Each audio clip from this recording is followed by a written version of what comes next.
All right, so we all remember May the 4th. That was Canelo versus Skull. Not a great card. Although saying that, if you struggle with sleep, if you're an insomniac, that's all your birthday wishes come together. That card, that main event in particular. But it wasn't a terrible card. There was some decent fights on it, and one of the decent fights on it was Jaime Munguia versus Bruno Soares. It was a decent fight. Munguia came in off the back of a devastating knockout loss to Bruno Soares, looking to avenge it, which he did.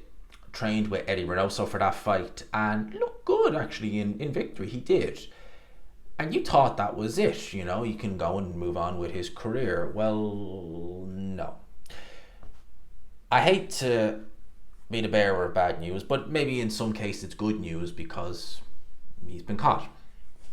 Vada have informed all relevant parties that Jaime Munguia's A sample returned an adverse analytical finding for exogenous origins of testosterone metabolus following a urine sample on May the 4th when he defeated Bruno Soares.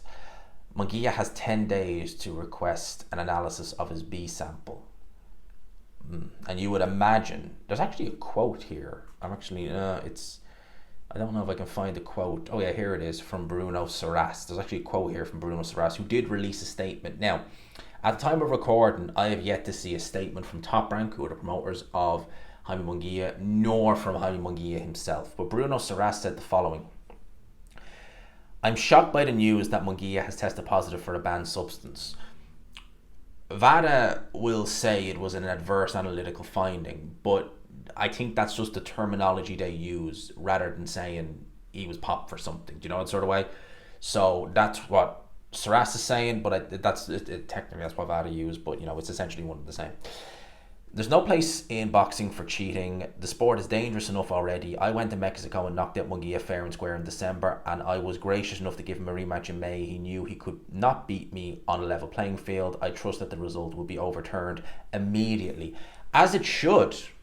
As it absolutely should. If Jaime Munguia, listen, the B sample, we know what's going to happen. It's going to come back with something.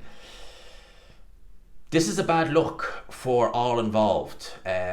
Oscar is going to have a field day, because he's left Oscar to go to Top Rank, and it's with Eddie Reynoso. All this, Oscar De La Hoya is going to have an absolute field day with it. But it is a bad look for Eddie Reynoso. I don't think Turki Al-Sheikh could be best pleased, because he's had fighters like Dennis McCann in the lead up to fights fail, and he's really in trouble, I think, Dennis McCann. But not as in post-fight. Like, he hasn't gone to Saudi Arabia, been there and done it. And I think this is an endemic problem in boxing. It's not an isolated incident. We hear about this all the flipping time. And it's just a case of who, someone said once, I think it's like the people who are dumb enough to get caught because they know how to circumvent this testing and get around it. And what bugs me, right, let's let due process happen, but, it's not looking good. How did that substance, whatever it is, end up in Jaime Munguia's system? It's not a good thing. But in boxing, it's almost like, there's nothing to turn these guys off doing it, if you know what I mean.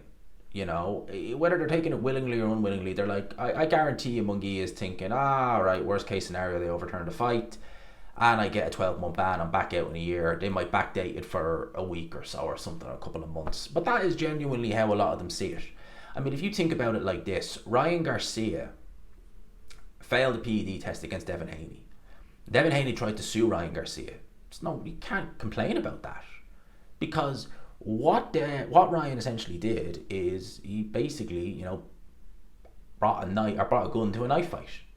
Devin Haney come with his water pistol. That's a real gun. That's what happened. That's essentially what happened.